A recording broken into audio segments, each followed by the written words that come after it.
الجليل الكريم الرقيب المجيب الواسع الحكيم الودود المجيد.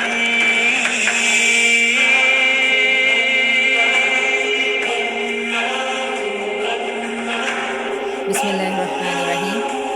جی آج ہم نے سورہ النازعات کا دوسرا حصہ انشاءاللہ پڑھنا ہے. کل قسم کو کرنے سے پہلے جو لوگ ترجمہ سنانا چاہتے ہیں تو پلیز وہ سنا دیں. جی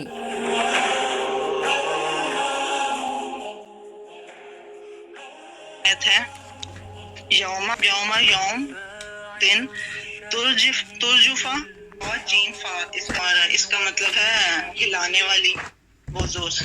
تتبعها تا و عین تبا ردفا رو دال فا اس کا روٹ ورڈ ہے ردف. ٹھیک. اور اس کا مطلب کیا ہے یہ مجھے نہیں. جو ہم نے کہا تھا کہ ایک نظم میں جو ردیف اور قافیہ جو آتا ہے. ہاں ٹھیک بالکل. ہاں ردیف بولا تھا. ٹھیک ہے. ردیف اور قافیہ ردیف ایک کے پیچھے ایک لگا ہوا ہوتا ہے, ایک کے پیچھے ایک. تو کیا ہے کہ وہ جب زلزلہ قیامت کا آئے گا تو ایک جھٹکے کے پیچھے دوسرا جھٹکا سنبھل نہیں پائے گا. قلوبن یہ قلب سے ہے. ٹھیک ہے. دل یوم یوم اس دن بالکل صحیح. دن واجفاتن واو جیم فا اس کا وہ ہے روٹ ورڈ ہے اور اس کا مطلب ہے دل یعنی دھڑکتا ہے. دل دھڑکتے ہوں گے تیزی سے دل دھڑکتے ہوں گے یعنی لوگ خوفزدہ ہوں گے. ابصارها بصر سے ہے باصادرا.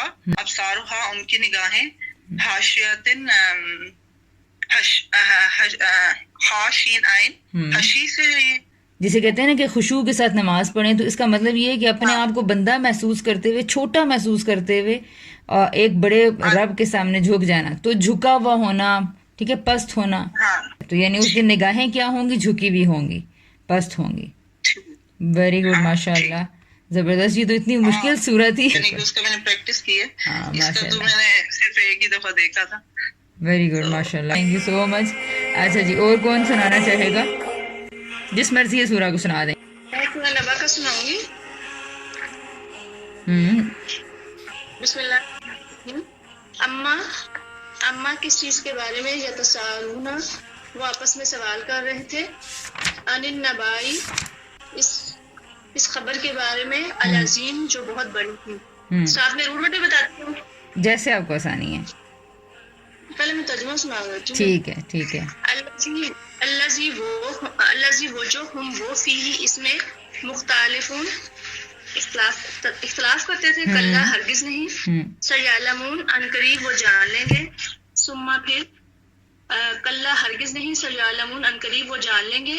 علم کیا نہیں. نجل ہم نے بنایا. الارض زمین کو مہادن بچھونا. والجبال اور پہاڑ اوتادن میخیں. وخلقناکم اور پیدا کیا ہم نے تمہیں ازواجن جوڑا. وجعلنا اور بنایا ہم نے نومکم تمہاری نیند کو سباتن آرام کا ذریعہ. وجعلنا اور بنایا ہم نے اللیل رات کو لباسن لباس. وجعلنا اور بنایا ہم نے نہارا دن کو معاشن معاش کا وقت.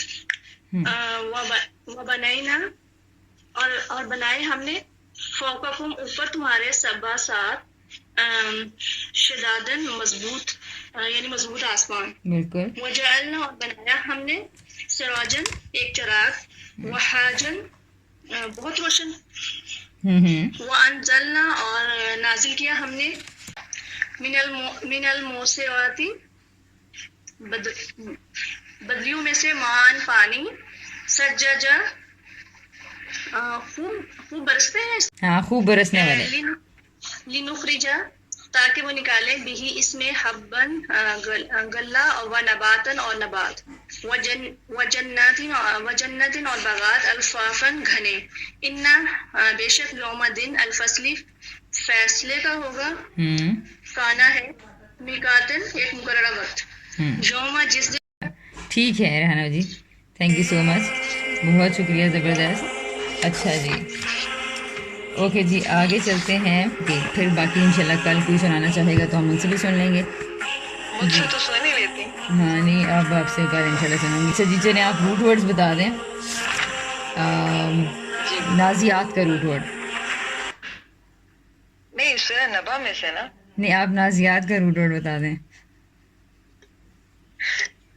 نون زے اور آئین. نون زا آئین نزا. ٹھیک ہے. غرقن. غین را قاف غرق سے ہے. ٹھیک ہے. اور ناشیطات. ناشیطات. نون الف واو تو وہ قسم کے لیے تھا اور پھر الف لام الگ ہو کے پھر ناشطات میں نون شین تو. ٹھیک ہے. آگے نشتن. نشتن وہ بھی نشاط سے ہی ہے. اس کا بھی دونوں کا روٹ ورڈ سیم ہے. بس سابی ہاتھی سبہن میں بھی سیم ہے. سابی ہاتھی سبکن کا بھی سیم ہے. ٹھیک ہے. اوکے جی گڈ صحیح ہے ماشاء اللہ. بارک اللہ فی جزاک اللہ. Thank you.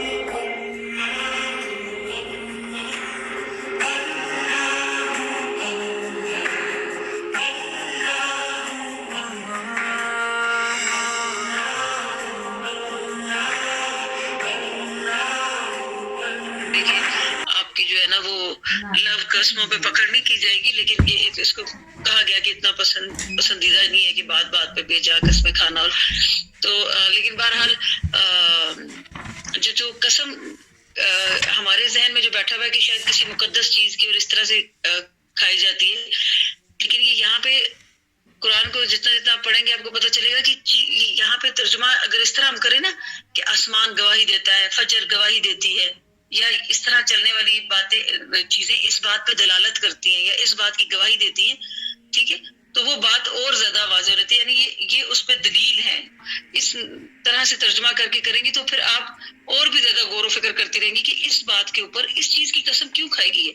جیسے کل آپ نے اگر ہواؤں کی پڑھی ہے تو اب وہ قوم عاد و سمود کا جو عذاب تھا جو کہ ایک بارش کا ایک چیخ اور ہواؤں کا اس طرح کا جو عذاب آیا تھا وہ سب یعنی کہ اس صرف اس ایک بات کہہ کے اس پوری کی پوری ہسٹری کی طرف توجہ کر دی گئی ہے. آپ جو ہے وہ یہ سارا مقدمہ جو ہے نا آپ کے ذہن میں پیچھے لا کھڑا کرے. تو بولیے باجی بہت اچھا ریکیپ کروایا آپ نے, بہت شکریہ. مجھے جو تھوڑی سی کنفیوژن تھی کلیئر ہو گئی. جزاک اللہ. سورہ زاریات اور سورہ مرسلات کے ساتھ رکھ کر ان قسموں کو مطالعہ کریں گے تو آپ کو اور بھی زیادہ کلیئر ہوئے گا کہ ہواؤں کے کیا کیا کام رہے ہیں اور ماضی میں وہ قوموں پر عذاب لانے کا سبب بھی رہی ہیں. اس کے بعد کیا کہا ہے کہ جس چیز کا تم سے وعدہ کیا جا رہا ہے وہ ہو کر رہے گی.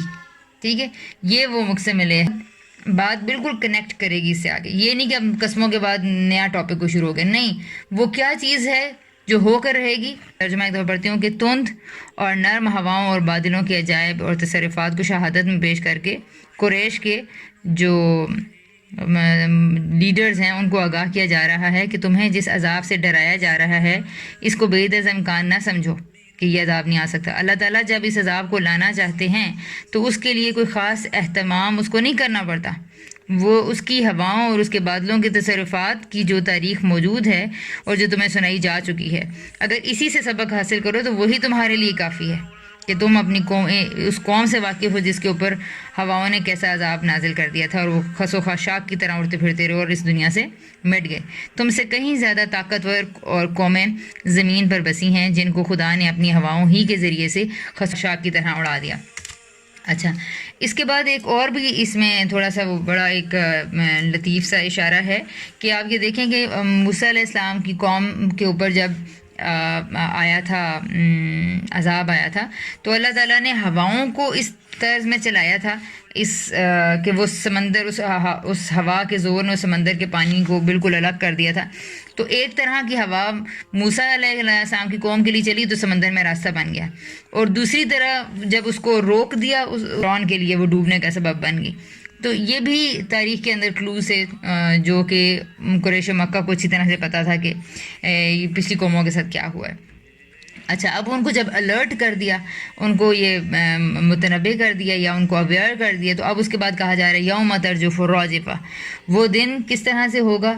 اس دن جب ایک زلزلہ برپا کر دیا جائے گا اور تتبعها الرادفہ, اور اس کے پیچھے ایک دوسرا زلزلہ جب سور پھونکا جائے گا تو آپ کو پتہ ہے کہ زمین آسمان سے تارے یہ سب کیا ہونا ٹوٹنا شروع ہو جائیں گے اور ان کے اوپر ایک تباہی آنا شروع ہو جائے گی.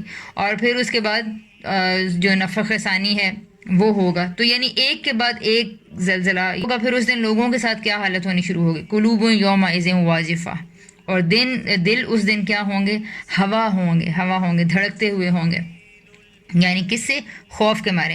ایک ایسے ابھی بھی جب کوئی سائرن بجتا ہے، الرٹ کی سائرن کی وجہ سے ہم لوگ فوراً ایک دل پریشانی میں اور اس میں چلا جاتا ہے کہ ابھی یہ کیوں ہو رہا ہے. تو یہ بتایا جا رہا ہے کہ اس دن تم لوگوں کے ساتھ ایک زلزلہ آئے گا اور پھر وہ زلزلہ سمے گا نہیں. تم لوگوں کے دلوں کی کیفیت یہ بتائی جا رہی ہے کہ دھڑکتے ہوئے ہوں گے خوف کے مارے، اور نگاہوں کی یہ حالت ہوگی کہ ابصارها خاشعہ. اور خوف آپ جانتے ہیں کہ سب سے پہلے آنکھوں میں جسے کہتے ہیں نا وہ نمایاں ہوتا ہے، آنکھیں گھومنا شروع کر دیتی ہیں. اس منظر کی طرف اشارہ ہے. اچھا، جب یہ بتا دیا یہاں پر اب قسموں کی بات مکمل ہوئی کہ قسمیں کس مقصد کے لیے کھائی گئی تھیں، کہ جس دن کے لیے تم جس کو تم بعید از قیاس سمجھ رہے تھے وہ دور نہیں ہے. مثال کے طور پہ جب ہم ابھی کہتے ہیں کہ اس دن آپ کو پتہ چلے گا جس دن آپ ایگزامینیشن ہال میں بیٹھی ہوئی ہوں گی اور پیپر آ نہیں رہا ہوگا اور پسینہ آیا ہوا ہوگا اور سوچتی رہیں گی اور روتی رہیں گی اور کاش میں اس دن پڑھ لیتی اور میں نے کیوں اتنا ٹائم ضائع کیا. اور یہ ہم سب کی ریپینٹنس ہے، ہم سب کے سامنے ایگزامینیشن ہال میں کبھی نہ کبھی ایسا ضرور ہوتا ہے. تو اس طرح ہم نے فیوچر سے لا کے جب ماں باپ نے آگے اس کے منظر کھڑے کر دیے کہ بچہ اس چیز کو، اس پکچر کو، اس فکر کو ویژولائز کر سکے کہ میرے ساتھ حادثہ پیش آنے والا ہے. اچھا جی، پھر اس کے بعد ہے آگے چلتے ہیں. یقولون انا لمردودون فی الحافرہ. وہ کہتے ہیں، اب یہاں سے دوبارہ آپ دیکھیں کہ ابھی ہسٹری میں جانے سے پہلے ذرا اس کے اندر سے ایکسپلور کریں. وہ کہتے ہیں، کون کہتے ہیں؟ انا لمردودون فی الحافرہ، کیا ہم مرنے کے بعد اسی طرح ضرور واپس لوٹائے جائیں گے؟ اپنے نشان قدم پر ہماری کیا واپسی ہوگی؟ اذا كنا عظاما ناخرہ، کیا ہماری گناتی ہوئی ہڈیاں ہوں گے اور یعنی گل سڑ کے ختم ہو چکے ہیں تو اس وقت ہم لوگ دوبارہ اس کے بعد ہم زندہ کیے جائیں گے؟ قالوا، تو کہنے لگے، تلک اذن کرۃ خاسرہ، اگر ایسا ہوگا کہ ہم لوگ گوشت پوش کے انسان مرنے کے بعد جب ہڈی بے جان بالکل ہو گئے اور پھر اس کے بعد ہم لوگ اگر واپس لوٹائے جائیں گے اور ہمیں دوبارہ زندہ کھڑا کر دیا جائے گا، تلکا، تو یہ واپسی تو بڑی نقصان کی چیز ہوگی. ایسی واپسی پھر تو ہمارے لیے بڑی نقصان کی چیز ہے.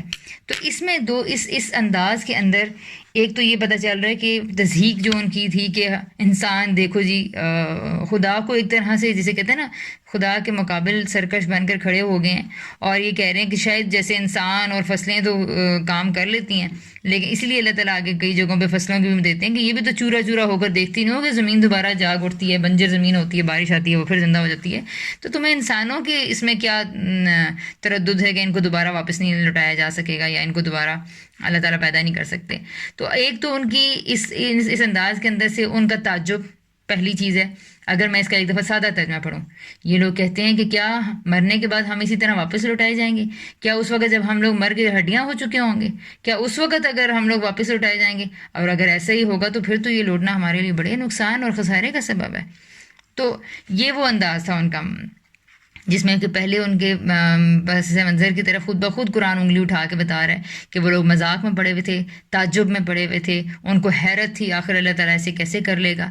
تو جب خدا کی قدرت سے واقف نہیں ہوتے تو پھر قیامت کو بھی جھٹلاتے ہیں، واپسی کے اٹھنے پہ بھی سوال پیدا ہوتا ہے اور پھر ہر چیز یہ کچمبے کی چیز لگ رہی ہوتی ہے. جب ان ساری چیزوں پہ سوال پیدا ہوتے ہیں، جب ہر دن یہ ریمائنڈر نہ ہو کہ میں دوبارہ اٹھوں گی، اللہ تعالیٰ کے سامنے جا کے آج کے دن کا میں نے جواب دینا ہے، تو پھر تو ہم اپنے دن کو ٹھیک کرنے کے بارے میں سوچنا شروع کر دیتے ہیں. لیکن جب قیامت کے دن کے بارے میں ہم شک میں پڑے ہوئے ہوتے ہیں تو پھر یہاں کی مشکل، یہاں کی خوشی ہمارے لیے، یہاں کی خوشی آتی ہے تو ہم آپے سے باہر ہو جاتے ہیں، اسی میں ہی ہوتے ہیں. راحت ملتی ہے تو راحت اور سکون میں ہی غائب ہو جاتے ہیں، اور اگر کوئی مشکل آتی ہے تو مشکل میں ہی ڈوب کے اپنا وقت ضائع کر دیتے ہیں.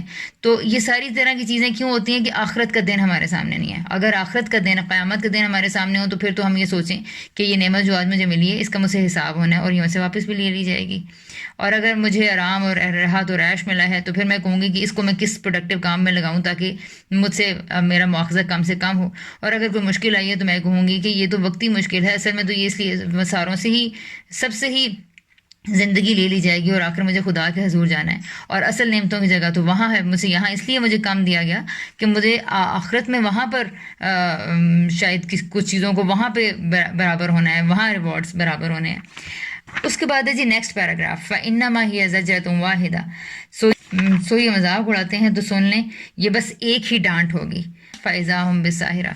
تو اللہ تعالیٰ نے فیوچر کی ایسی نقشہ کھینچ دیا ہے کہ اللہ کے لیے اس ایک اس میں جو فرشتہ ہے وہ سور پھونکے گا، زمین اور آسمان تباہ ہو جائیں گے، پھر اس کے بعد خدا کے سامنے حشر لگنا شروع ہو جائے گا، اور ایک ہی لمحے میں سارے لوگوں کو وہاں پر اکٹھا ہونا، ایک ان کو ڈانٹ پڑے گی یا ایک پکار آئے گی، اور اس کے بعد سارے وہاں پر خدا کے سامنے اس اسمبلی میں جیسے بیل بجتی ہے نا، اور سارے لوگ اسمبلی ہال میں اکٹھے ہو جاتے ہیں، تو وہاں اللہ کے لیے یہ کچھ مشکل نہیں ہے کہ وہ اس پوری زمین و آسمان کو ختم کر کے انسانوں کو دوبارہ زندہ کرے اور پھر ایک ہی حلے میں سارے لوگوں کو اپنے سامنے وہاں حاضر کر لے۔ تو یہ ان کے سوالوں کا جواب دیا گیا جو مذاق اڑا رہے تھے، جو تحقیر کی نگاہ سے دیکھ رہے تھے، جن کو قیامت کا انکار تھا، جو خدا کی طاقت سے ناآشنا تھے، تو اللہ تعالیٰ نے ان کے سامنے فیوچر کا نقشہ کھینچا اور پھر اس کے بعد ان کو بتا دیا کہ یہ تمہاری بھول ہے، کسی بھول میں نہ رہنا، میرے لیے تو یہ کام کرنا اتنا آسان ہے کہ وہ زجرۃ واحدہ ہوگی اور اچانک میرے سامنے سارے کے ساری اگلی پچھلی نسلیں آ کر ایک میدان میں آ کے کھڑی ہو جائیں گی۔ اچھا، اگر تمہیں یقین نہیں آتا، حل اتاک حدیث موسیٰ، آخر تم بھول کیسے گئے ہو؟ کیا موسیٰ کی کہانی سے تم واقف نہیں ہو؟ کیا تمہارے پاس موسیٰ کی خبر نہیں پہنچی؟ وہ تو تم اچھی طرح جانتے ہو۔ کیا ہوا تھا تب؟ اذ ناداہ ربہ بالواد المقدس طویٰ، جب اس کے رب نے اس کو مقدس وادی طویٰ میں پکارا تھا اور کیا کہا تھا؟ اذهب الی، اور جب کیا ہوا تھا اور پکار کے اللہ تعالیٰ نے کہا اذهب الی فرعون انہ طغیٰ، تو کیا تمہارے پاس موسیٰ کی خبر نہیں پہنچی جب اس کو اس کے رب نے مقدس وادی طویٰ میں پکارا تھا، اور جب اللہ تعالیٰ نے اسے کہا کہ موسیٰ تم فرعون کے پاس جاؤ، انہ طغیٰ، وہ سرکش ہو گیا ہے۔ ٹھیک ہے، یہاں پر ایک بات سمجھنے کی ہے کہ جو سب سے بڑا جرم جس کو اللہ تعالیٰ رسولوں کے ذریعے ایڈریس کرتے ہیں وہ یہ بات ہوتی ہے کہ جب کوئی خدا کی اتھارٹی کو ہی چیلنج کر دیتا ہے، کیونکہ اس نے کیا دعویٰ کیا تھا؟ انا ربکم الاعلیٰ، وہ اصل میں خود خدا بن کر کھڑا ہو گیا تھا۔ اس نے کہا کہ میری حکم سے لوگ جیسے نمرود بھی اور بھی اس طرح کے جن کے پاس بادشاہت اور اقتدار جب بے شمار آ جاتا ہے تو لوگ کیا کرتے ہیں؟ خود خدا بننے کا چیلنج دعویٰ کر ڈالتے ہیں۔ تو فرعون کو بھی اپنی لمبی سلطنتیں دیکھ کے یہی گھمنڈ ہونے لگا تھا کہ وہی سب سے بڑا خدا ہے۔ تو اب کیا ہوا ہے کہ اللہ تعالیٰ نے جس چیز کی توجہ دلائی ہے، اذهب الی فرعون، اے موسیٰ آپ فرعون کے پاس جائیے، اس کا جرم کیا ہے، اس کا پرابلم کیا ہے؟ انہ طغیٰ، یہ وہ چیز ہے جو بیسک کرائم ہے انسانوں کا کہ وہ خدا کے مقابل آ کر کھڑے ہو جاتے ہیں، سرکشی دکھانا۔ ٹھیک ہے، مثال کے طور پر جب کہا جا رہا ہے کہ شام کو گھر واپس آئیں تو وہ اس پہ جھگڑا اور فساد کھڑا شروع کر دے کہ آپ کیوں مجھے شام کو گھر میں واپس آنے کے لیے کہہ رہی ہیں۔ اس کا مطلب ہے اب یہ وہ بچہ ہے جس نے ماں باپ کی حیثیت کو ہی چیلنج کر ڈالا ہے۔ جب کوئی قوم اس طرح سے سرکش ہو جاتی ہے تو اس کے پاس پھر اللہ تعالیٰ رسول بھیجتے ہیں۔ تو یہاں بھی اللہ تعالیٰ یہی توجہ دلا رہے ہیں کہ تب موسیٰ نے، اللہ تعالیٰ نے موسیٰ کو کہا کہ آپ جائیے فرعون کے پاس، اس نے سرکشی کے باعث سر اٹھا لیا ہے، وہ تکبر اور گھمنڈ میں جو ان سے وہ خدا بننے کا دعویٰ کر بیٹھا ہے۔ فَقُلْ، تو اس کو کہو، کیا کہو؟ اب آگے دیکھیے کہ اللہ تعالیٰ کہنا کیا ہے ہم نے اس کو نا، هَلْ لَكَ إِلَىٰ أَن تَزَكَّىٰ، اس سے کہو کہ تم میں کچھ بھی جذبہ ہے، کوئی تھوڑی بہت بھی رمق ہے کہ تم اپنے آپ کو پاکیزہ بنا لو۔ دین کی ساری دعوت اسی مطالبے کے اوپر کھڑی ہے کہ وہ کیا کرتی ہے؟ انسان کو پاکیزہ بنانے کی طرف، انسان کے نفوس کو پاکیزہ بنانے کی طرف توجہ دلائی جاتی ہے۔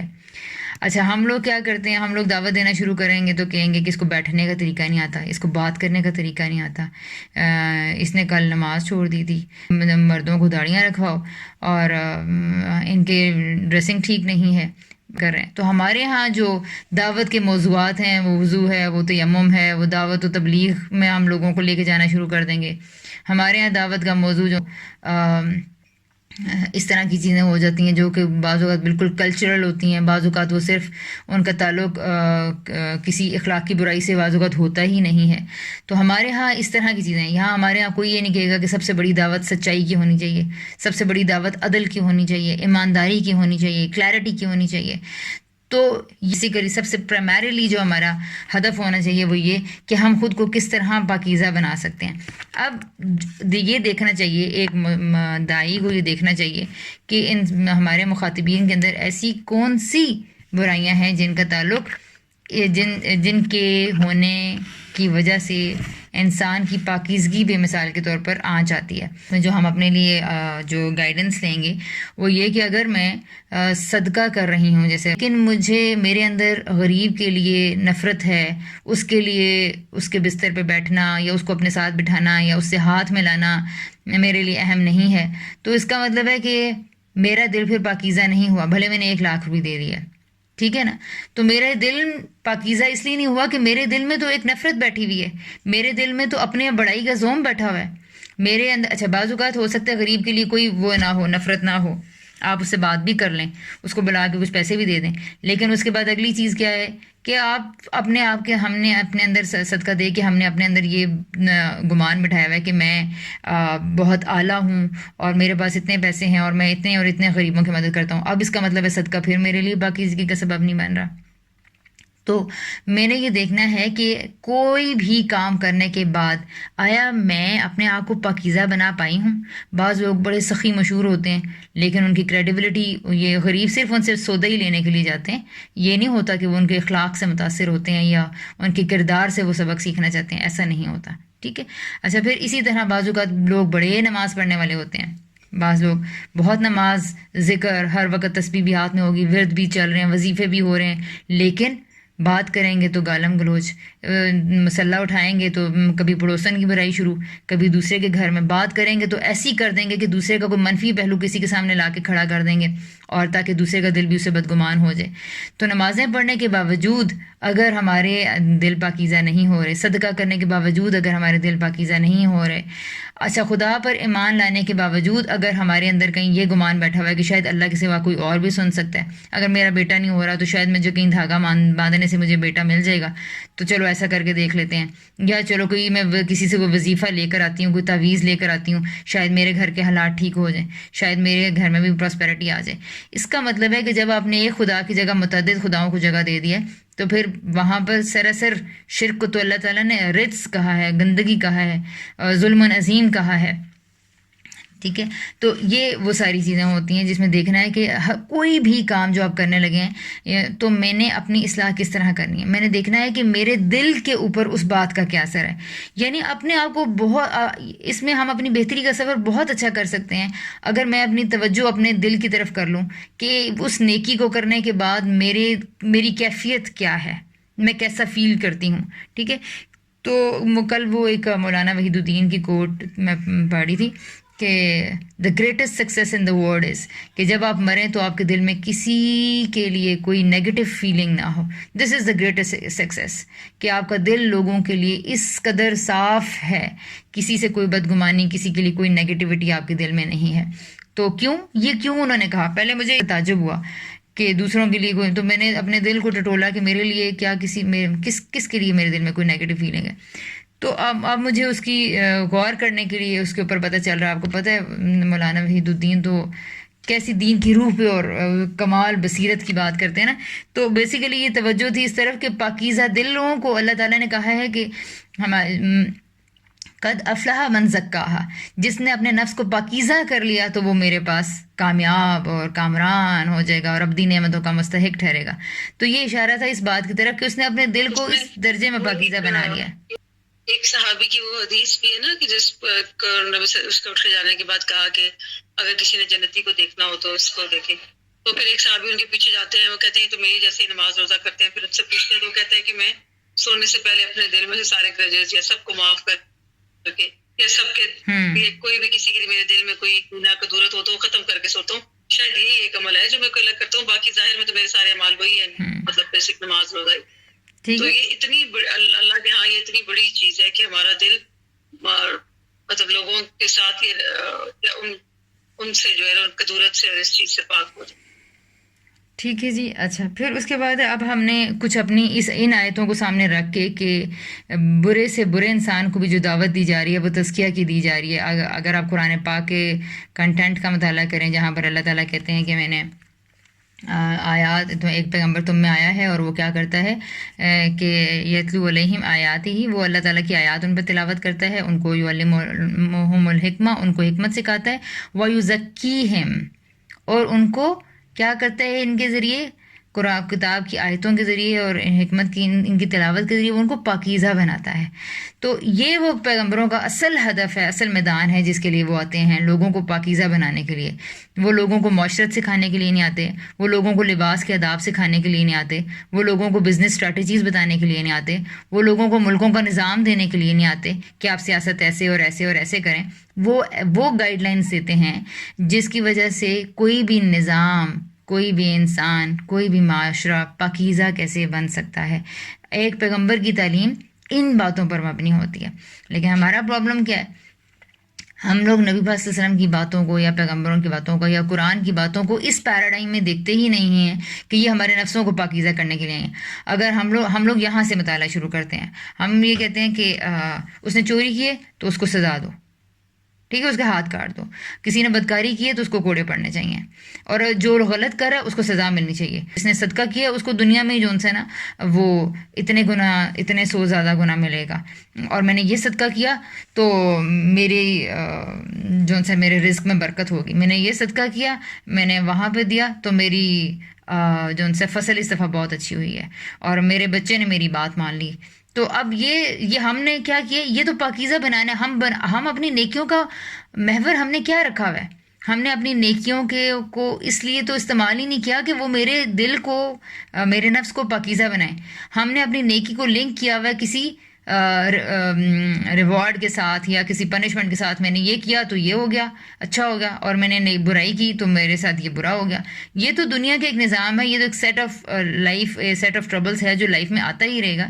لیکن مومن کا اصل ہدف کیا ہوتا ہے؟ وہ یہ دیکھتا ہے کہ اس کو نیکی کے ریوارڈ کے لیے بھی وہ توجہ کرتا ہے کہ آگے اس کو گناہ سے کئی گنا بڑھا کر دیا جائے گا، اور جب اپنے صدقات اور زکوٰۃ وہ وہاں دیکھے گا تو خدا تعالیٰ ان کو بڑھا چڑھا کے بہت پہاڑ کے برابر کر چکے ہوں گے۔ تو ہم اپنے صدقات کو، زکوٰۃ کو، اپنی چیزوں کو، اپنی نیکیوں کو، اپنی نمازوں کو دنیا کی بہتری کے لیے استعمال کرتے ہیں۔ نماز کا کوئی فائدہ دنیا میں نہیں ہے سوائے اس کے کہ مومن کو تسلی اور سکینت اور تسلی ملتی ہے، یا اس کا دل اطمینان پاتا ہے خدا کے ذکر سے۔ جبکہ ہم نمازوں کو استعمال کرتے ہیں اپنے کاموں کے لیے اور اپنے مشکلات کی آسانی کے لیے، تو یہ پرائمری ہدف نہیں ہے، ٹھیک ہے۔ ہم نے نماز کی اصل چیز کیا ہے کہ خدا کی یاد، اور خدا کی یاد کیوں رکھی جائے؟ تاکہ میں اپنے دن میں اصلاح کروں۔ تو وہ نماز جس کے بعد میں اپنے عمل کی اصلاح نہیں کر پا رہی، جس کے بعد پھر میں غیبت کرنا شروع کر دیتی ہوں، لوگوں کے لیے گرجز رکھتی ہوں، جس کے بعد میرے لیے لوگوں کے لیے نفرت ہے دل میں، اس کا مطلب ہے یا مجھے اپنے مقصد کے بارے میں زندگی میں ہی نہیں پتہ چلتا، میں یہ سوچتی نہیں ہوں کہ میرا آج کا دن ختم ہو گیا تو اسی طرح میری زندگی بھی ختم ہو جائے گی، اس کا مطلب ہے یہ نماز تو پھر مجھے پاکیزہ بنانے والی نہیں ہے۔ تو جو بھی حکم ہے، اسی طرح معاشرے کی میں اگزامپل جو آپ کو دوں گی کہ ہم لوگ اس بات پہ تو خوب جھگڑتے رہیں گے کہ ایک انسان کی داڑھی ہونی چاہیے یا فلاں کو پردہ کرنا چاہیے۔ مردوں کے حوالے سے آپ کو پتہ ہے پوری سوسائٹی میں ایک ہی حکم ہے کہ جی مرد کے چہرے پہ سنت رسول ہونی چاہیے، اور عورت اگر ہے تو اس کو ظاہر ہے کہ پردہ کرنا چاہیے۔ تو یہ ہمارے تو دعوت و تعلیم کے محور ہی ہمارے یہ ہیں، اور ہم یہاں جو ان دو کرائٹیریا سے پورا نہیں اترتا پھر اس کے بعد ہم اگلی بات بھی شاید نہیں کرتے صحیح طریقے سے۔ اچھا، اب یہ اگر ہم نے داڑھی رکھوا لی ہے، کسی کو پردہ کروا دیا ہے یا اس کو چادر اڑوا دیا ہے فار ایگزامپل، اب دیکھنا ہے کیا اس سے ہدف حاصل ہو گیا؟ پاکیزہ ہو گئے ہم؟ اگر کوئی نقاب کر کے یا پردہ کر کے یا چادر لے کے اس کی نظریں آوارہ ہیں، وہ اپنی نظروں پہ پابندی نہیں لگا سکی، یا دوسری جنس کی طرف اس کے میلانات اور اس کے اشارے اور یہ چیزیں بالکل ویسی ہی ہیں، تو بتائیں کہ وہ دل خدا کو تو جہاں پر یہ حکم آئے اللہ تعالیٰ کو تو کہا، اللہ تعالیٰ نے کہا کہ میں نے تمہیں اس لیے دی کہ تاکہ تمہارے دلوں کا پاکیزہ بنانے کے لیے کام دیا۔ تو ذرا کوئی بھی حکم جب بھی آئے، اچھا اسی طرح مثال کے طور پہ داڑھی رکھنے کے، اسی لیے تو وہ ہمارا یہ خیال ہوتا ہے کہ شاید یہ کام کر لیا تو اس سے شاید اس کا نفس بھی پاکیزہ ہو جائے گا، تو ایسا نہیں ہوتا۔ اس کا مطلب ہے کہ وہ احکامات، جھگڑا یا تعلیم یا تربیت اس چیز کی ہونی چاہیے کہ ایک انسان کا دل کتنا صاف پاک ہو رہا ہے، وہ خدا کے حضور جانے کی کتنی تیاری ہے، اور وہ اس کو پیش کرنے کے کتنے قابل ہے، ٹھیک ہے۔ تو یہ وہ بنیادی چیز تھی جی، اور اسی طرح سارے احکامات کو قرآن پاک میں پڑھیں، جن چیزوں کو بھی پڑھیں تو آپ یہ دیکھیں کہ یہاں پر کیا وہاں پر یہ حکم دیا کیوں جا رہا ہے، اصل علت پر غور کرتے رہیے گا۔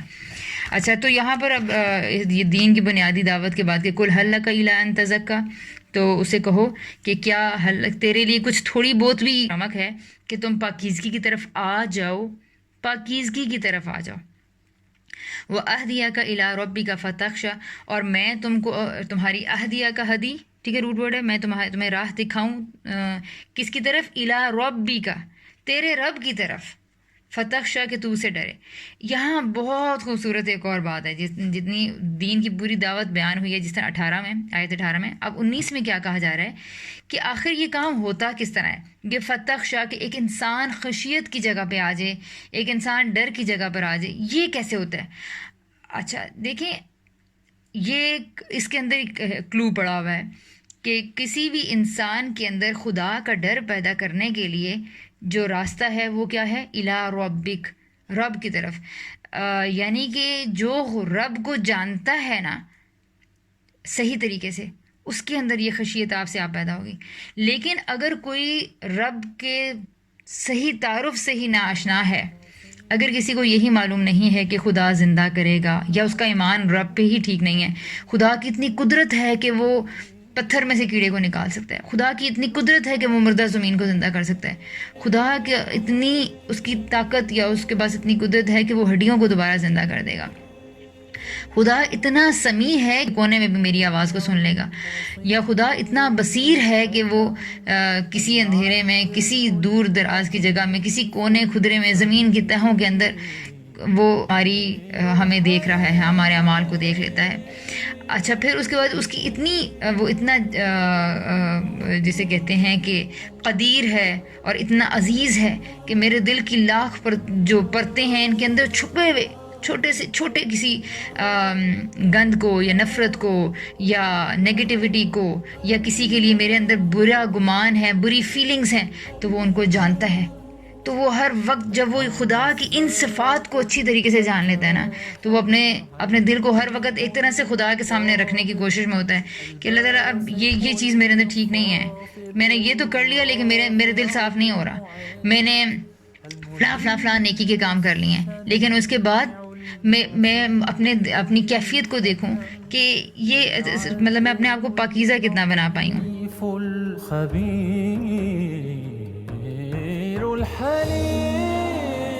چیز یہ ہے کہ اگر ہم نے کسی میں خشیت پیدا کرنی ہے یا ہم چاہتے ہیں کہ ہم اپنے آپ کی اصلاح کریں اور اپنے آپ کو ٹھیک کریں، تو اس کا مطلب ہے کوئی بھی عمل اگر میرا ٹھیک نہیں ہے تو اس کے پیچھے ریزن یہ ہے کہ مجھے اپنے رب کا تعارف ہی اصل میں حاصل نہیں ہوا۔ تو یہ وہ چیز ہے جس کو ہم اگر سمجھیں، اپنے اللہ جو بھی کرنے کا کام ہے نا، وہ یہ ہے کہ اللہ تعالیٰ کی ذات اور اس کی صفات سے کامل آشنائی حاصل کی جائے، اس کے بارے میں علم حاصل کیا، اس کے بارے میں جانا جائے۔ دیکھیں اچھا لگتا ہے کیا برا لگتا ہے، تو ہر چیز اس کے ٹیسٹ، اس کی چوائسیز، اس کی باتیں سمجھنے کی کوشش کی جاتی ہے کہ کیا اچھا لگتا ہے اور کیا برا لگتا ہے، تاکہ ہم اس کی نظروں میں جج سکیں، تاکہ ہم اس کو پسند آ سکیں، ٹھیک ہے۔ تو جب کوئی انسان یہ کرتا ہے نا کہ میں کس طرح، اس کو ایک خوف ہوتا ہے کہ کوئی مجھ سے ناراض نہ ہو جائے۔ اچھا یہ خشیت ایک اور بھی ذہن میں رکھنا ہے کہ یہ اس طرح کی نہیں ہے کہ جس طرح کا روب شیر کو دیکھ کے ہمارے اوپر طاری ہو جاتا ہے، نہیں، یہ بلکہ ایک ایسی ہے، یہ وہ خوف یا ڈر ہوتا ہے جو خدا سے ہوتا ہے، وہ اس طرح کا ہوتا ہے کہ وہ مجھ سے ناراض نہ ہو جائے۔ جیسے ہمیں اپنے اگر ماں باپ بہت اچھے لگتے ہیں تو ہمیں ایک یہ ڈر ہو کہ وہ ناراض نہ ہو جائیں کہیں ہم سے، وہ ان کو راضی کرنے کے لیے وہ ایک خوف ہوتا ہے۔ یہ وہ خوف نہیں ہوتا جو اس کے ڈر کے اور اس کے وجہ سے، اور اللہ تعالیٰ کا مکمل جب تعارف لیں گے نا تو کوئی چیز ایسی ہوگی جیسے جبار و قہار آپ پڑھیں گے تو آپ کو پتہ چلے گا کہ وہ کتنی اس کے اندر طاقت ہے، لیکن اس کے بعد کچھ دوسری صفات پڑھیں گے تو وہ آپ کو بتائیں گے کہ وہ تو اتنا حلیم بھی ہے، اتنا شکور بھی ہے، اتنا رحمان بھی ہے، اور اتنا ودود بھی ہے، وہاب بھی ہے۔ تو یہ جب صفات آپ پڑھتے ہیں تو پورا تعارف جسے کہتے ہیں نا خدا کا حاصل ہونا ہمیں شروع ہوتا ہے۔ پھر ہم کہتے ہیں کہ اچھا وہ اتنا محبت کرنے والا، اتنا رؤوف ہے، وہ شفقت کے باعث اس نے ہمیں یہ اس طرح کا دن، اس طرح کا چہرہ، اس طرح کا رنگ، اس طرح کا ماحول عطا کیا، یہ اس کی رافت ہے۔ تو جب یہ پورا تعارف ہمیں حاصل ہوتا ہے تو پھر ہم بھی ایسے خدا کے بارے میں چاہتے ہیں کہ کہیں وہ میری سمجھ سے ناراض نہ ہو جائے، وہ میری طرف دیکھنا کہ بند نہ کر دے۔ یہ وہ فکر ہوتی ہے جس کی جو خدا کے بارے میں اگر تعارف حاصل کیا جائے تو انسان کو دامن گیر ہوتا ہے۔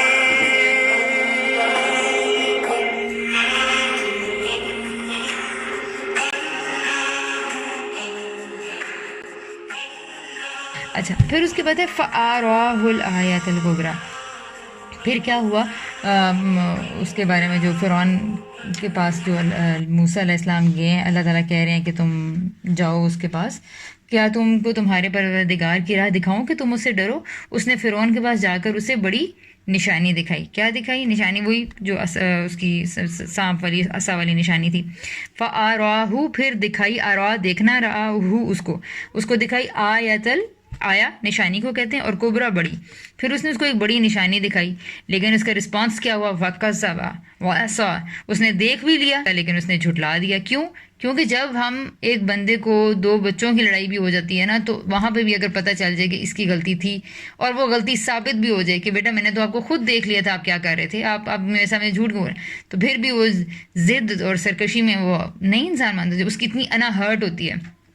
تو یہ وہ چیز تھی جو اگر ہمیں یہ سوال پیدا ہو نا کہ کیوں آخر فرعون نے یہ دیکھ کے بھی تو وہ مانا نہیں اتنی بڑی نشانی، تو اس کو ہمیں اپنے آپ سے ہی سمجھ لینا چاہیے کہ ہم دو ایک جیسے لوگ ہوتے ہیں اور ان میں سے ایک اگر کوئی غلطی کر دیتا ہے اور اس کو دوسرا کو سوری کرنے کے لیے کہہ دیتا ہے تو کہتے ہیں میں تمہیں سوری بولوں. جی نہیں، ہم لوگ یعنی منہ دوسری طرف کر کے بیٹھ جاتے ہیں، اور پھر ہم اپنے آپ کو چھوٹا ہونے کی ڈر سے کہ میری انا ہرٹ ہوئی ہے، میری ایگو ہرٹ ہوئی ہے اور میں آئی کانٹ سے سوری، تو رسپیکٹ کے خراب ہونے پہ ہمارا یہ وہ چیز بھی ہو سکتا ہے. تو جب ایک انسان خدا کا دعویٰ کیے بیٹھا ہوا ہو اور اس کو آ کے کہے کہ نہیں تم خدا نہیں ہو، تمہارے اوپر کوئی اور خدا ہے، تو سوچیں کہ اس کی انا کتنی ہرٹ ہوئی ہوگی، یا اس کا تکبر اور گھمنڈ پہ کیسی زہر پڑی ہوگی.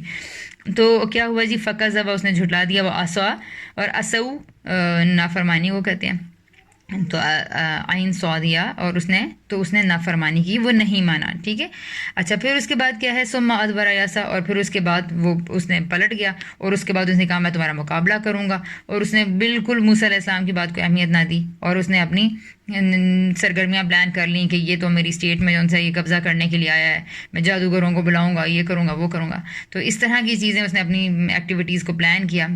اور پھر اس کے بعد موسیٰ علیہ السلام سے اس نے منہ موڑ لیا. فحشر فنادى اور اس نے کیا کیا؟ اپنی فوجوں کو اکٹھا کرنے کے پیچھے لگ گیا کہ موسیٰ علیہ السلام کا مقابلہ کرے. اور پھر اس نے لوگوں کو اکٹھا کر کے پکارا، اور اپنی اتنی جب اس نے فوجیں اور اتنی جس کی امپائر جس کے پاس ہو، تو پھر اس نے کیا کہا؟ فحشر فنادى اور کیا بولا؟ فقال انا ربكم الاعلى کہ مجھے تمہارے میسج کی اور تمہاری بات کی کوئی پرواہ نہیں ہے، اصل میں کون ہوں؟ میں دیکھو رب ہوں، میں ہوں ربكم الاعلى. یہ اس نے وہاں پر تقاضا کیا کہ تمہارا سب سے بڑا رب تو میں ہوں. پھر اس کے بعد کیا ہوا؟ اللہ تعالیٰ کو یہ وہ جرم ہے جو اللہ کے مقابل آ کے کوئی انسان کھڑا ہو جاتا ہے تو اللہ سے کسی صورت گوارا نہیں ہوتا. آخری درجے میں جب یہ چیز ثابت ہو جاتی ہے کہ یہ انسان خدا کی حیثیت کو نہیں ماننے والا، یہ اپنے آپ کو ہی بڑا و برتر سمجھ رہا ہے، اور بلکہ بڑا و برتر نہیں سمجھ رہا بلکہ اب وہ اس سے مقابلے اور کے لیے میدان میں نکل آیا ہے، تو اب اللہ تعالیٰ ایسے انسان کو بالکل دھول مٹی کی طرح اڑا کے ختم کر دیتے ہیں اور اس کو قصہ پارینہ بنا دیتے ہیں. فقال انا ربكم الاعلى اور اس نے جب یہ کہا تو کیا ہوا؟ فاخذه الله نكال الاخره والاولى تو پکڑ لیا اللہ تعالیٰ نے اس کو کس میں؟ عذاب میں، اور نکالا اس کو عبرت نہ دیا. ان فی ذلک لعبرۃ لمن یخشی اور لیکن اس واقعے میں سرگزشت میں کیا ہے؟ بڑی عبرت ہے کس کے لیے؟ جو ڈرنے والے ہیں، جن کے اندر خدا کا کوئی تصور موجود ہے. اچھا جی، تو یہ اس آخری پیراگراف کو یہاں سن لیتے ہیں. اچھا سنو، کیا موسیٰ کی سرگزشت تمہیں نہیں پہنچی؟ وہی متکبرین، وہی لیڈرز جو فرعون کی طرح کا استکبار کر رہے تھے، ان کو رام کرنے کے لیے، ان کو جگانے کے لیے، ان کو راہ راست پہ لانے کے لیے اللہ تعالیٰ نے وہی ہسٹری کوٹ کی ہے جس سے وہ اچھی طرح واقف تھے. موسیٰ کا قصہ ان کے لیے یہ ایسا نہیں کہ یہ ساری دنیا کے لیے کوئی نون، سارے عربز کے لیے نون تھا، نہیں، وہاں جو آپ صلی اللہ علیہ وسلم کے پہلے کے لوگ ہیں ان کے لیے یہ ایک معروف واقعہ تھا. تو اللہ تعالیٰ نے اسی واقعہ کو کوٹ کیا. کیا موسیٰ کی سرگزشت تمہیں پہنچی؟ اس کے پروردگار نے طوٰ کی مقدس وادی میں اسے پکارا اور اسے کہا کہ فرعون کے پاس جاؤ، وہ سرکش ہو گیا ہے، اس سے کہو کہ کیا تمہارے اندر پاکیزگی کی طرف آنے کا کوئی جذبہ باقی ہے؟ تو آؤ، ابھی اینی ٹائم ہے، میری بات مان لو اور میں تم کو تمہارے پروردگار کی راہ دکھاؤں تاکہ تم مجھ سے ڈرو، اپنے آپ کی اصلاح کرو. پھر اس نے فرعون کے پاس جا کر اسے ایک بڑی نشانی دکھائی، لیکن اس نے اس کو صاف جھٹلا دیا اور نہیں مانا اور اپنی استکبار کی سرگرمیوں میں لگا رہا. لوگوں کو اکٹھا کیا اور پھر اس کے بعد پکارا پھر تمہارا سب سے بڑا رب تو میں ہوں. بالآخر اللہ نے دنیا اور آخرت دونوں کے عذاب میں اسے پکڑ لیا. فاخذہ اللہ نکال الآخرۃ والاولی. تو اللہ تعالیٰ نے اس کو دنیا اور آخرت کے عذاب میں پکڑ لیا. اور کیا کیا؟ لوگوں اس سرگزشت میں یقیناً عبرت ہے مگر ان کے لیے جو ڈرنے والے ہیں. تو یہ تھا جی ہمارا آج کا لیسن. یہاں سے بہت ساری چیزیں ہمیں واضح ہو رہی ہیں. اگر آپ لوگ بتانا چاہتے ہیں تو آپ لوگوں کے پوائنٹس بتانے کی صورت میں ریکیپ ہو جائے گا. جی مجھے جو سمجھ آیا وہ یہ تھا کہ یعنی اللہ تعالیٰ نے جو ہے وہ اپنی بات ہے وہ بہت کلیئر کر دی ہے. بل ہسٹری سے دی ہے جو کہ ویل نون فیکٹس ہیں ان کے لیے. بالکل یعنی وہ خطاب کر رہے ہیں جیسے اللہ خطاب کر رہے ہیں. ٹھیک ہے صحیح. اور گائیڈنس کے لیے اور روزمرہ کے معاملات میں یا دن میں اس کے حوالے سے میں کیا پوائنٹ لے سکتی ہوں آج کی آیات میں سے؟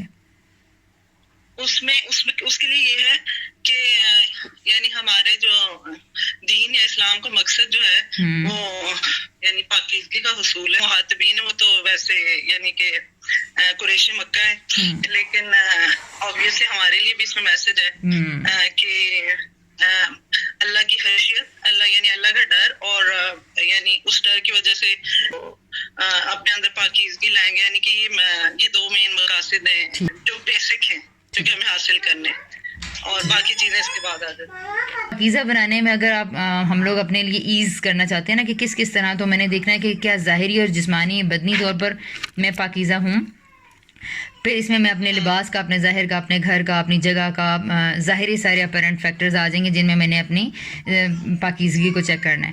دوسرے نمبر پر میں نے یہ دیکھنا ہے کہ پاکیزگی کا میدان کیا ہے. تو دوسرے نمبر خورونوش کی پاکیزگی ہے کہ میرے اندر کیا کیا جا رہا ہے، کھانا پینا اور ان ساری چیزوں کو دیکھیں کہ حلال و حرام کا خیال رکھیں اور پاکیزہ چیزوں کو اپنے اندر لے کے جائیں. تو یہ میری خورونوش کی پاکیزگی ہو جائے گی.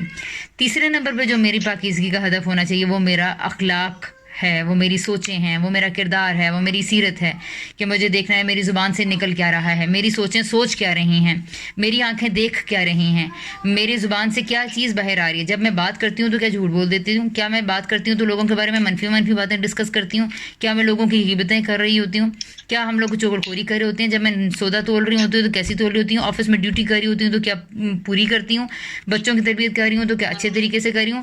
تو یہ ساری وہ آ جائے گی جو تیسرے نمبر پہ ہماری پاکیزگی کا ہدف ہے، اور وہ ہے ہماری اخلاقی پاکیزگی. تو ظاہری اور بدنی پاکیزگی، پھر خورونوش کی پاکیزگی، ہاں، اور پھر اس کے بعد اخلاقی پاکیزگی. تو یہ ہمارے 3 مقاصد ہیں جو ہم نے انشاءاللہ حاصل کرنے ہیں، اور انہی 3 پاکیزگی کے میدان ہمیں قرآن عطا کرتا ہے کہ اپنے آپ کو پاکیزہ بنانے کے لیے. تو بہت شکریہ صوبیہ، تھینک یو.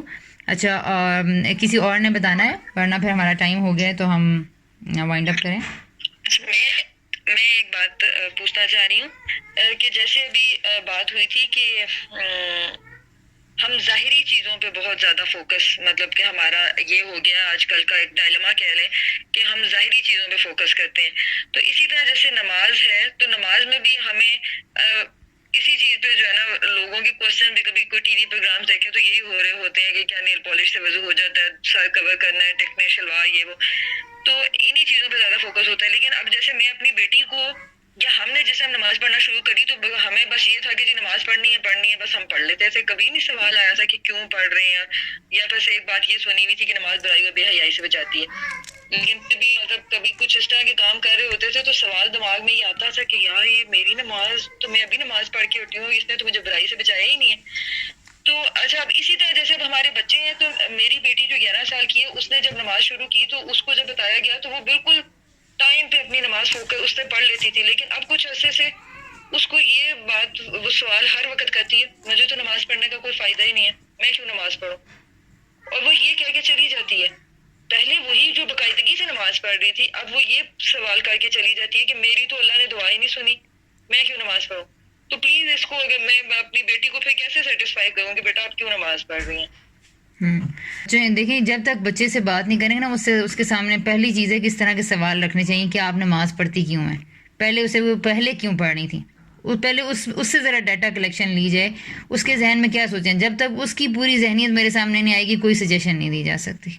وہ کس طرح سے سوچتی ہے. کیوں ہو سکتا ہے کہ اس نے دیکھا ہو کہ نماز تو ظاہری فائدوں کے لیے پڑھی جاتی ہے. پوری سوسائٹی میں اصل میں ہے یہ. ہو سکتا ہے کہ اس کے ذہن میں یہ بات بیٹھ گئی ہو کہ نماز اس لیے حاصل کی جاتی ہے کہ اس سے ہمیں کھانے کے لیے اچھا مل جاتا ہے, ہمیں پہننے کے لیے اچھا مل جاتا ہے, اس سے لوگ ہمیں تنگ نہیں کرتے ہیں, وہ مجھے اچھا سمجھتے ہیں. تو اگر اس کو ذہن میں اس طرح کی کچھ باتیں اس کے سامنے آئیں گی تو پھر بے پتہ چلے گا کہ وہ تو نماز کو یہ سمجھ رہی تھی, اس نے نماز کو فزیکل اسپیکٹس کے ساتھ لنک کیا ہوا ہے. جو بھی ہے تو جو بھی ہے, یہ بات نہیں پتا ہوتی کہ ہم کیوں نماز پڑھ رہے ہیں. بڑوں نے بھی ظاہر اپنے سامنے یہ سوال رکھنا ہے. دیکھیں گے کہ اللہ تعالیٰ نے نماز کے کرنے کے لیے کیوں کہا. اللہ تعالیٰ نے کہا یہ نماز اس لیے رکھی کہ دن بھر کی مصروفیات میں اللہ تعالیٰ نے فطرت میں اچھائی برائی ڈالی تھی, وہاں بھیجا تھا, اور اس کے بعد اللہ تعالیٰ نے انسان کے اوپر کمال رحمت کی کہ کہیں وہ اس پیغام کو بھول نہ جائے, تو اس نے انبیاء بھیجے. پھر انبیاء بھی چلے جاتے ہیں, اس لیے اللہ تعالیٰ نے کمال رحمت کی کہ اس نے قرآن پاک کو نازل کیا. یہ وہ قرآن پاک ہے جس کے لیے اللہ تعالیٰ نے ہمیں سورہ البقرہ میں فرمایا ہے کہ یہ شہر رمضان الذی انزل فیہ القرآن, یہ میں نے قرآن تمہارے لیے نازل کیا, لہٰذا تم اس کو پڑھو, ہدن حاصل کرو, بینات اور فرقان ہے یہ تمہارے لیے. اور پھر کیا کرو, اللہ تعالیٰ کہتے ہیں شکر گزاری اختیار کرو. تو شکر گزاری کے اسپیکٹ کے لیے, قرآن کی شکر گزاری کے لیے, یا جو انبیاء کے ذریعے اس نے ہمیں تعلیم سکھائی اس کی شکر گزاری کے لیے اللہ تعالیٰ نے ہمیں کیا طریقہ سکھایا, آپ روزہ رکھیں. یہ روزہ کیا ہے, پورا اس قرآن پاک کی اور اس تعلیم کی شکر گزاری ہے. اچھا, اب ہمیں تو نہیں یہ کسی کو بھی پتا ہوگا کہ ہم روزہ کیوں رکھتے ہیں. ہم سمجھتے ہیں روزہ ایک الگ سے کوئی عبادت ہے.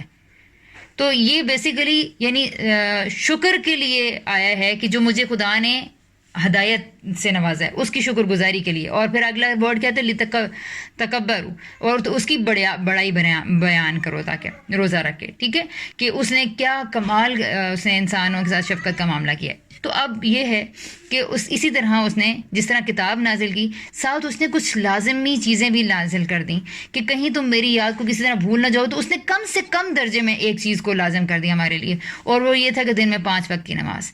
تو اللہ تعالیٰ نے یہ بھی کمال رحمت سے کچھ ایسے ہمیں فزیکل اسپیکٹس بتا دیے, کچھ ایسے کام کچھ فرض کرنے کو دے دیے کہ جس میں کسی صورت میں بھی وہ مجھے بھولنے نہ پائے, میری یاد کو قائم رکھے. تو اللہ تعالیٰ نے کم سے کم کہا کہ دن میں 5 بار میرے پاس پاک صاف ہو کر آ جایا کرو اور مجھے یاد کیا کرو. تو یہ پرپس تھا. ٹھیک ہے, اور دن بھر کی مصروفیات سے نکل کے انہی رول لے اور اسی مصروفیت میں نہ پھنسے کہیں رہ جائیں, بلکہ اپنے خدا کو یاد کرو. اس درجے میں جو اہتمام کرتا ہے کہ وہ کم سے کم سے شروع کرتا ہے تو وہ آگے نوافل کی طرف بھی چلتا ہے, وہ آگے خدا کی یاد کو اپنے معاملات میں بھی استوار کرنے کی کوشش کرتا ہے. وہ اونچا بولے گا تو کھٹک جائے گا, وہ نہ غلط تولے گا تو کھٹک جائے گا. کہ میں نے اپنے یعنی یہ نماز کی یاد کا مقصد تھا کہ وہ ہمارے اعمال کی اصلاح کرتا رہے. ٹھیک ہے جی. تو اب ہمارے سامنے چونکہ عبادات کا, شریعت کا یہ پہلو نہیں ہے کہ ہم اس طرح سے ان چیزوں کو نہیں دیکھتے, تو اس لیے پھر ہم ان کو, اور ہمارے یہاں نماز جو ان سے نا بعض اوقات بس سکون کے لیے, بعض اوقات مال میں اور کاروبار میں برکت کے لیے, بعض اوقات بچوں کو نیک بنانے کے لیے, اور بعض اوقات دوسروں کو دکھانے کے لیے. تو یہ پرپز اس طرح کے ہوتے ہیں. جب کلی طور پر نماز خدا کی یاد کے لیے قائم ہوگی تو مطلب یہی بتانا ہے کہ اچھا یہ ساری نعمتیں جس نے دی ہیں, اب وہ معلوم نہیں کہ بچے کے ذہن میں سے کیا کیا باتیں نکلیں. اور پھر وہ بھی سب سے پہلے یہ کہ ہمارے ہی اثرات بچوں تک بھی پہنچتے ہیں نا. ہم جس طرح کی باتیں کر رہے ہوتے ہیں, جو کر رہے ہوتے ہیں چیزیں, تو یہ بچے سنتے ہیں, پھر ان کو ظاہر ہے وہ ایک سوچنے والا بچہ, ایک بچے کا تو ایک برین ڈیولپ ہو رہا ہوتا ہے, اور وہ تو سوچے گا کہ یہ کیوں ہوتا ہے کام. اور اگر اس کو آزادی بھی دی گئی ہے تو ڈیفینیٹلی وہ آپ سے سوال بھی کرے گا کہ میں تو یہ کام نہیں کروں گا. باقی بچے جن کو آزادی ہی نہیں دی گئی وہ تو اپنا یہ تھاٹ ہی شیئر نہیں کریں گے, وہ تو سوال ہی نہیں اٹھائیں گے. وہ کہیں گے جی نماز پڑھنی ہے, اور یہ سوال کر لیا کہ نماز کیوں پڑھوں, تو ماں باپ سے اچھی خاصے جوتے پڑ جائیں گے. تو جن کو آزادی دی جاتی ہے تو شکر ادا کریں کہ اس نے یہ سوال کر لیا, اب موقع مل گیا ہے کہ وہ اس کی اصلاح کی جا سکتی ہے, اس کا کانسیپٹ کلیئر کیا جا سکتا ہے, اس کے سامنے کچھ اور سوال رکھے جا سکتے ہیں. اچھا آپ کے خیال میں کیوں پڑھنی چاہیے نماز؟ ٹھیک ہے, تو جب یہ سوال کرے گا, پھر اسے کہ آپ کو جو اچھا لگتا ہے تو آپ کا دل کرتا ہے, آپ کو آپ کی کزن اچھی لگتی ہے تو آپ چاہتی ہیں, آپ کیوں اس کو کال کرنا چاہتی ہیں, بتائیں آپ اسے کیوں ملنا چاہتی ہیں, کیوں اس کے گھر جانا چاہتی ہیں. تو اس طرح کے سوال بھی, تو اس کو جواب نہ دیا جائے بلکہ اس کے سامنے سوال رکھے جائیں کہ آپ کیوں ایسے کرتی ہیں, تو تاکہ وہ خود وہاں تک پہنچے کہ میں نے نماز کیوں پڑھنی, بجائے اس کے کہ میں اسے کہتا ہوں بیٹا اللہ تعالیٰ نے کہا ہے. نہیں, یوں کبھی بھی وہ جواب تو یاد کر لے گی لیکن نماز میں اس کا دل کبھی بھی نہیں لگے گا. ٹھیک ہے جی, تو یہ ہے. بہرحال چلیں, ٹھیک ہے جی. پھر کسی نے کچھ اور کیا, لاسٹ میں ایک کوسچن پوچھوں گی کہ اس کے بارے میں کوئی ٹپ دیں کہ بچوں کو یعنی کس طرح بتایا جائے کہ وہ واقعی خود خوشی سے نماز پڑھیں، یعنی ہم ان کو فورس نہ کریں، بار بار کہیں نہ. آبویسلی ہم خود تو پڑھتے ہیں لیکن آج کل کے بچے بھی یعنی وہ دیکھ کے پڑھنے والی وہ نہیں، وہ یعنی کہ آبویسلی انہیں کوئی نہ کوئی ایسی ریزن دینی پڑے گی جس کی وجہ سے وہ ٹھیک ہے کہ ان کو فورس نہ کریں. خدا کے لیے پہلا کام یہی کرنا ہے کہ ان کو یہ مت کہ نماز پڑھو نماز پڑھو، نماز پڑھ لی تم نے تو نماز نہیں پڑھی، تم تو گندی بچی بن گئی ہو. پہلی چیز یہ ہے کہ تانا و تشنیع سے باز رہیں. دوسری چیز یہ ہے کہ ان کو فورس کرنا، جبری نمازیں پڑھوانا بند کریں. نمبر 3 یہ ہے کہ بعض اوقات ہم طنز بھی نہیں کر رہے ہوتے اور بعض اوقات ہم فورس بھی نہیں کر رہے ہوتے، لیکن بعض اوقات ہم لوگ ان کو ان کے مزے کے کاموں سے دستبردار، جب وہ اپنی ایکٹیویٹیز میں لگے ہوئے ہوتے ہیں نا، تو اس ٹائم پہ ہم یہ ان سے سوال کر دیتے ہیں کہ اچھا تو کیا کرنا چاہیے تھا، کچھ پریشرز ہم ان کے اوپر کریٹ کرتے ہیں. کچھ نہیں کرنا تو کرنا کیا ہے؟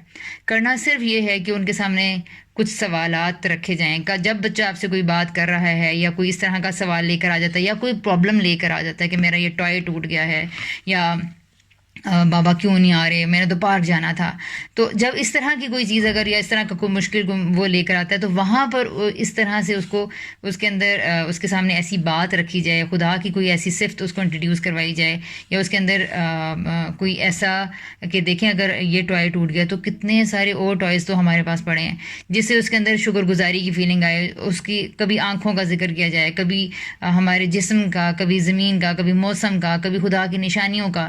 پھر کبھی جب اس طرح کی باتیں ہو رہی ہیں تو پھر یہ بھی ذکر کر دینا چاہیے کہ میں ابھی میں نے جیسے، کیونکہ نماز تو آپ ہر وقت ہی پڑھ رہے ہیں، ٹھیک ہے. اب یہ ہے کہ نماز کے بعد جو آپ کی فیلنگز ہوتی ہیں ان فیلنگز کو شیئر کریں کہ مجھے تکلیف اور پریشانی ہو رہی تھی تو میں نے اللہ سے جا کے دعا کی، ٹھیک ہے، میں نے اللہ تعالیٰ کے ساتھ یہ مسئلہ شیئر کیا ہے.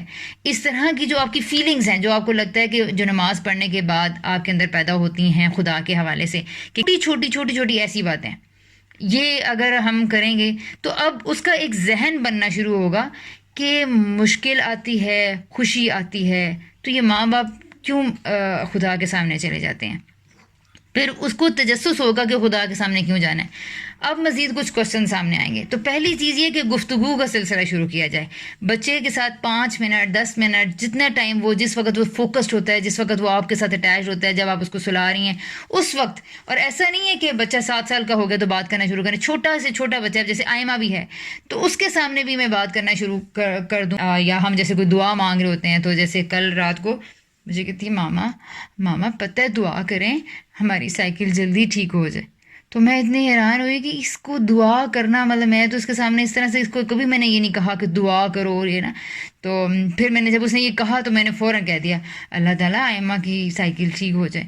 تو یعنی اب ایک آپ کو موقع مل جاتا ہے کہ اب آپ انٹروڈیوس کروا دیں. تو پہلی چیز یہ ہے کہ بچوں کے ساتھ اگر ریلیشن شپ ہوگا تو وہ آ کے آپ سے سوال کریں گے، اپنی الجھن شیئر کریں گے.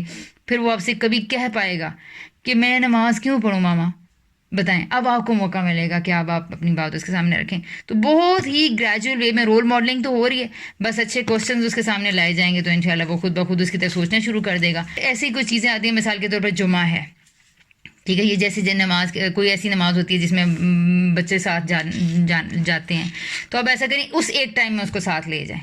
اور اس نماز جب وہ جمعہ پڑھنے کے لیے جا رہے ہیں بچے ساتھ تو اس راستے میں اس سے گفتگو کی جائے. اب وہ ایک ایسا موقع ہے جب وہ تیار ہوا ہے، نہایا دھویا ہے، اس نے کپڑے پہنے ہیں اور اب وہ مسجد جا بھی رہا ہے، دیٹ از دا ٹائم جب آپ اس کو تھوڑی سی ایجوکیشن مزید دے سکتے ہیں کہ اب میں کیوں جا رہا ہوں، ٹھیک ہے. وہاں پر اس کے سامنے راستے میں بس 2-4 باتیں کی جائیں تو کچھ نہ کچھ وہ امپیکٹ لے کر آئے گا. پھر اس کے بعد دوبارہ یہ سلسلہ آگے کس طرح آئے گا، لیکن یہ بڑھے گا ایسے ہی جب بچہ آپ سے بات کرے گا تو. لیکن اگر آپ سے بچہ بات ہی نہیں کر رہا، وہ آپ سے خائف رہتا ہے کہ ماضی سے بات کی تو باتیں سننے کو مل جائیں گی، یہ مجھے ماضی پہ یاد دلانا شروع کر دیں گی، تانے دینا شروع کر دیں گی، اور بہتر ہے ان کو تو اوائڈ کرو، ان کو تو بس ایک ہی چیز آتی ہے. اب ایسا بچہ تو کبھی آپ سے بات ہی نہیں کرے گا، نہ وہ آپ کی فیلنگز آپ کے ساتھ شیئر کرے گا.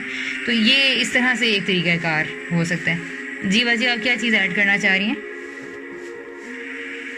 ویسے آلموسٹ کور ہو گئے، لیکن میں یہی کہنا چاہ رہی تھی کہ رول ماڈلنگ ہی سب سے بہتر، یعنی کہنے کے بجائے رول ماڈلنگ، کیونکہ بچہ جس طرح ہمیں دیکھتا ہے نا کہ نماز کی طرف ہم کس طرح جا رہے ہیں، اور اکثر ہم کہتے ہیں اللہ بھی تو عشاء رہتی ہے، یا ہم تو خود اتنی تساہل کا اور کسل بندی کا اور برڈن کا اظہار